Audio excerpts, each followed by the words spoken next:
inner child. But now I understand. Yeah, you have to stay connected to that part of you that hasn't been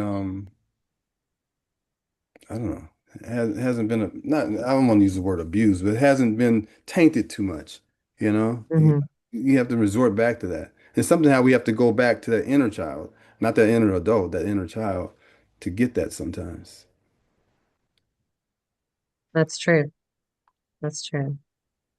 And anybody who's been on a healing journey, you understand that you got to start where you are and uncover all those layers and eventually get back to birth, right? And then you get to heal your birth. What I'm being sarcastic, of course, but um yeah, it's just layers and layers. Yeah. No, I think there's some truth to the birth. I mean, I think that there's probably some trauma there. Hmm. Yeah. That's And funny because I was talking to my mama kind of about that yesterday. yeah, I mean, for men, circumcision, that's got to be trauma. Hmm. Yeah. It's Yeah. true. Yeah. Yeah. I mean, just think about it. It's the first thing they do when you're born is poke your little foot and take blood and Oh then yeah. give Yeah. you a vitamin Oh, K shot. And yeah. Yeah. So true. Yep. why do we do that to our babies? Oh, Mm. yeah. Yeah.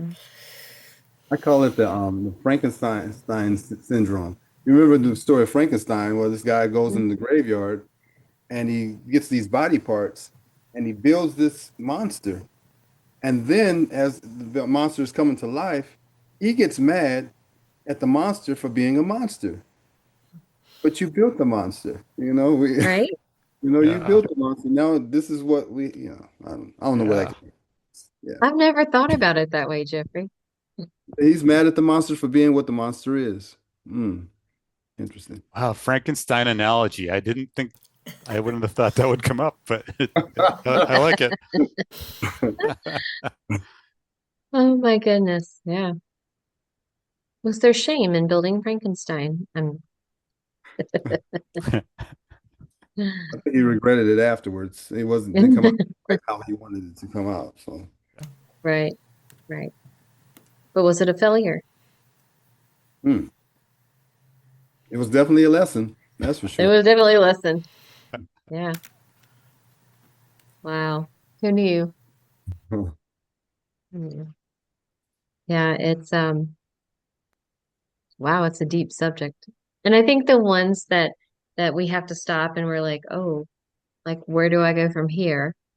are the ones that maybe in 2 hours or tomorrow will land with each of us and we're like, Mm. "Yeah, Yeah.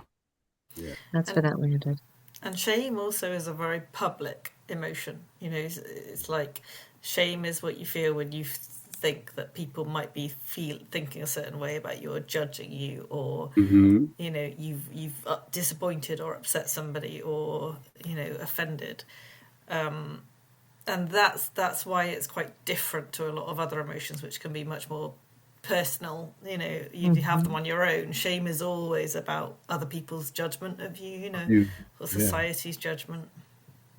Yeah. I remember as a young father, I moved to New York with my wife was pregnant at the time, but moved to New York, got married at 19, moved to New York, and then and came on some really hard times, really, really hard times. This is when I still believed that my stepfather was my father. So I get back to California, and while I was in New York, I got really sick. I had one doctor said it was myocarditis, the other doctor said it was a heart attack. Either way, I don't know which one was right, but I had a heart problem at 20 years old. So just a lot of stuff going on. So I couldn't work for a while. So I had to go on public assistance. They called it welfare at that time. And I was so ashamed of that. But I had to do it because I couldn't work and I had a family. So I come back to California and me and my stepfather, or my father, that man I thought it was my father, had this conversation and I mentioned that. And he looks at me. He said, I'm just so ashamed that you would go and need that. And I, when I tell you it took me years that really bothered because I was trying to do the best I could do at that time. Mhm. But his shaming me like that made me feel terrible. I mean, just so, it wasn't like I wanted to be on public assistance. Nobody in their right mind wants to be on public assistance. They really don't. So when you're on there, you're trying to figure out ways to get off of it. We had the food stamps at that time, and I couldn't. Right. My wife would have to go into the store, and I just couldn't bring myself to use those food stamps. I hated it. So when he shamed me like that, it took a while for me to. I'm like, wow. He didn't see that I was trying to do for my family. He didn't compliment that. He just saw you had to go on public assistance. I'm ashamed. That just really, yeah, Or I'm glad you're able to do that so you can heal. yeah, Like, yeah, exactly. Get well, get your heart right again. right, And right. then yeah, that really, really hit me. Really hit me. And when I finally found, like a few years later, I found out he wasn't my dad. Then I said, oh, it makes sense. This man was trying to shame me. Maybe he Mhm. didn't want me to reach my potential. Some people shame you because they see in you what you don't see in yourself. So they shame you enough, and you don't see it. And I think a lot of bright stars are dimmed because they have people around them shaming them. Yeah, I think you're right. It brings up a memory for me. My dad got hurt when I was about 14 and he couldn't work. He hurt his back severely. Never ever really recovered. And so for a brief time, my mom and dad went on food stamps, got food stamps. And my mom would go to the grocery store 4, 5, 6 miles away instead of go to the grocery store that we always went to because she didn't want them to Exactly. know she was. Yep. And I understand that because there was a pride. I mean, my parents worked really hard, but there was a pride that we take care of ourselves. Right. So Exactly. yeah, I can see how that shame turns public. Hmm. But you also bring up a different way of looking at it is that the shame that we hold for ourselves, which is that black cloud that we do wear publicly, and then the shame that other people put on us that is typically almost always unwarranted. And I think that shame is a reflection of that person for whatever reason. I just did a podcast the other day on the damage of name calling and moral superiority, which kind of goes along with that public shaming. And I think we see this so much in our politics today, right? I don't agree with you, therefore you're this and you're that, and you should be ashamed of yourself. And so that was part of that podcast. Now that I think about it, is that public shaming, that canceling of people because they don't believe or feel the same way you do. And that's a very different way to hold shame. Yeah. And it gets uglier because we have the internet, so people can say whatever they want to, and there's pushback, but there's Hmm. really no accountability. You can say some very mean and hateful things that have go way beyond just a difference of opinion. And the internet has made that Oh yeah, really ugly. I mean, really, really ugly at times. that's so true. That's so true. And it's a very different shame. Like I felt both, right? And I know that I don't have to feel shame about my beliefs or what I've chosen to do in regards to how I live my life for the most part, because I have my own experiences and I have my own beliefs and that creates who I vote for or how I feel or what I believe. Where as opposed to something that I have chosen to do, kind of shame, or how things worked out, kind of shame. Mhm. It feels very different in your body because Mhm. I think that public shame, you get defensive Yeah. Hmm. and you kind of like back up, where it's a shame that you put on yourself, you shrink. Does that Mm. make sense? That's a good point. Mhm. Yeah. Mhm. I think it's perception, your own perception either way. Mhm. True. Mhm. And it's so low vibrational. It's right down there with fear and guilt and all those low vibrational um, emotions Shame is the lowest of them all, though. But they've actually measured the vibrational frequencies, and shame is the lowest Oh, vibration. really? Wow. That's deep. I can see that.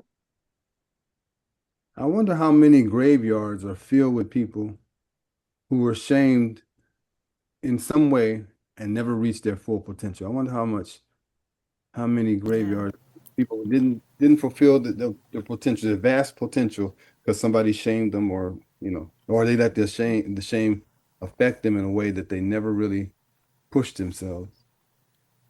I work with kids, and sometimes kids can be really cruel to each other. And I work in an elementary school. They can be really cruel with their words. I'm like, where are you finding these words, these hateful words? So young. Five, Right. 6 years old. Shame is a powerful, powerful detriment. It really is. It starts so early. Yeah, and I think it's infused in our society in a lot of ways anymore. Mhm. And people make it okay to shame other people. Mhm. And what's the cure for that besides compassion and love and For me, it's being aware of judgment on my part and trying my best to get out of that reflex Mhm. and uh, because I feel like when we judge something, no matter what, good or bad, it's like we are or someone, that's the opportunity for somebody else to take that on, or um, and then yeah, that's a vibrational thing too, where we are. Um, but if we can approach something with just pure unconditional love, appreciation, so I think it is trying to cultivate that appreciation Mhm. for all of us and all of our different stories. That's for me anyway. Mhm. That's my solution. Yeah. I Yeah. think you're onto something there. I would say it has to start with self-reflection. Yeah. And I think a lot of things could change if people have the ability to sit with themselves. Mm, And then the layer of gratitude, and then that's where you find love and appreciation. mm, Hmm. Um, Yeah, I started this. Maybe I mentioned this on our last time we got together. I started this book, and it's not my idea. I heard somebody say it and I said, I'm going to do that. And I have this little notebook. I keep a journal, but I keep this separate notebook that I call my gratitude book. mhm. Every day I try to write in that book I force myself to write in that book every day something that I'm grateful for. Because sometimes it's sad, but sometimes you have to think about what you're grateful for because you're so used to, struggling or whatever's going on, and you don't give time to what you should be grateful for. Us waking up today is a win, period. Yep. It's a win. You're starting off winning. So this book makes me reflect on that. And so every day I'm writing something. I'll just hey, I'm not feeling that good right now, but I'm gonna find something to be, I woke up this morning.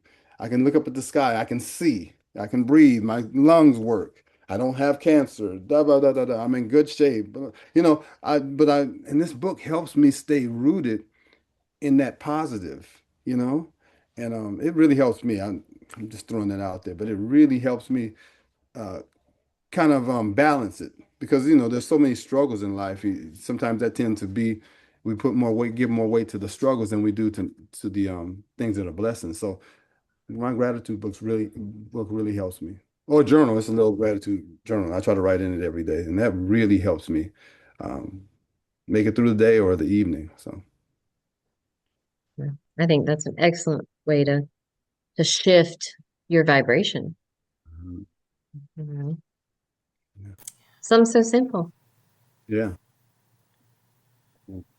And I think our world has gotten away from family dinners where people would talk and share that stuff with each other and recognize it. And we don't do that as, excuse me, as much anymore.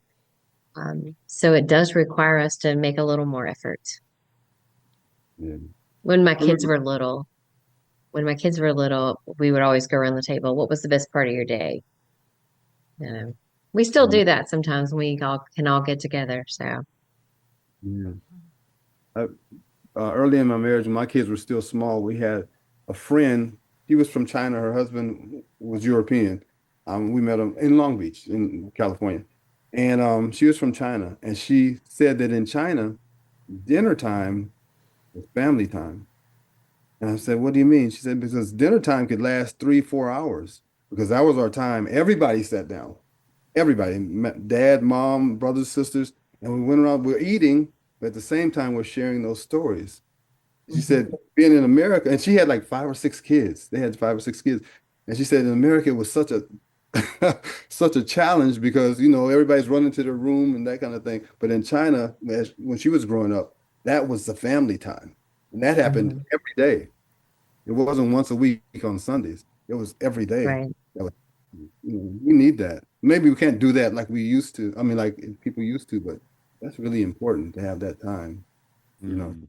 talk and see what people are going through and how they're feeling and what's important and what's not. Those things are really important. I think we've gotten away from that. And so everybody has their own room and their doors are closed. And I love you, Mom. Okay, I'm going in my room for the next 4 or 5 hours. And I think, something about that doesn't strike me as healthy as far as family, and tradition and legacy. I don't know. What do you Mm, all think? I agree. And that's that communication, right? And knowing that you have that love and support regardless also allows you to release shame Mm, mhm. because you know that you're held either way when you have your family around you, a supportive, loving family.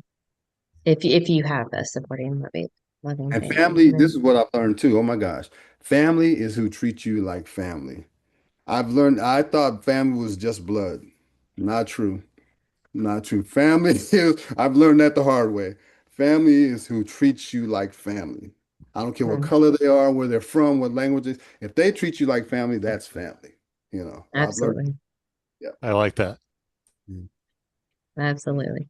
Because that blood doesn't really mean anything No, some when of the you're cruelest people struggling. I've met have been related to me. We Yeah. share the same DNA. Some of the cruelest people I've met, and some of the Hmm. kindest people I've met, we have nothing in common besides their kindness and my kindness towards them. And Right. that's what puts us together. Chosen That's what family. matters. Yeah. Yep. Yeah.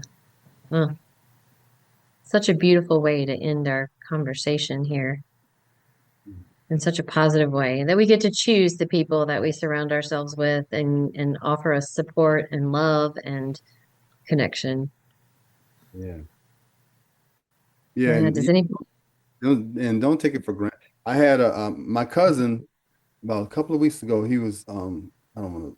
Well, anyway, he was killed in an automobile accident. He left twin sons and a daughter on the way. His wife was pregnant, and we had a conversation prior to that, like a couple of months prior to that.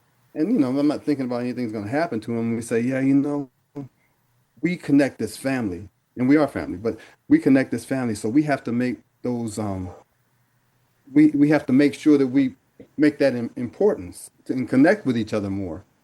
And it's something how, he's no longer here, but he made that comment that we have to not just say we're family, but do the things that families are supposed to do. And that's connecting with each other. We can't be in the same space. He was in Texas, I'm in California, but call, text, hey, how are you doing? Those kind of things, those simple little things that keep us connected to the people who keep us connected. Yeah. And they allow us to connect with ourselves, Hmm. give us that space to to feel worthy and to feel loved and to feel like we belong. Yeah. Yeah. Any last words of wisdom? Just to tie in what you guys were talking about with family, and I feel like I've learned that listening is really important. So that's the space that I think that you're talking about where um, listening from the heart and being interested. And so that's instead of, I can't wait to get my turn in. It's like, okay, nope, just just listen and hear Mhm. what Mm, somebody's saying. Yeah. yeah, yeah. Having that presence. Mm. Yeah, yeah. Kate, any last words of wisdom? Um, no, not really, but it's been a lovely conversation. It's been really interesting. Thank you for Yeah, hosting. yeah. Thank you for being here. And you, John, and of course you, Jeffrey, too. Um, my last words of wisdom is just thank you for showing up. Thank you for being vulnerable and sharing your experiences and your wisdom, your love for yourself and for each other, for humanity, to come on here and like just have a conversation worth having. Hmm. Yeah. Good Thank you. people make good people better. So thank Yeah. you all. I appreciate all of you.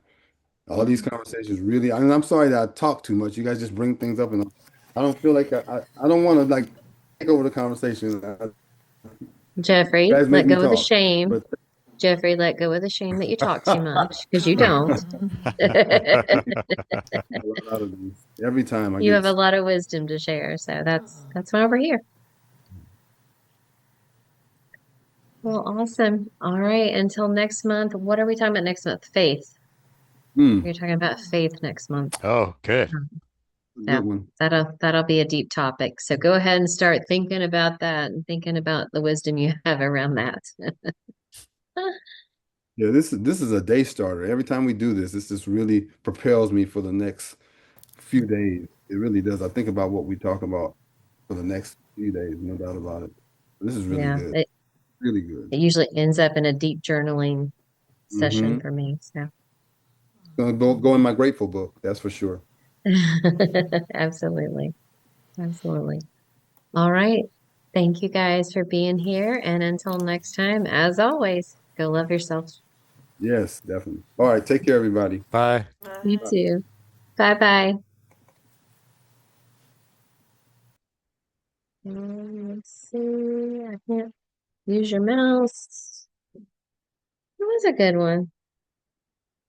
Stop it.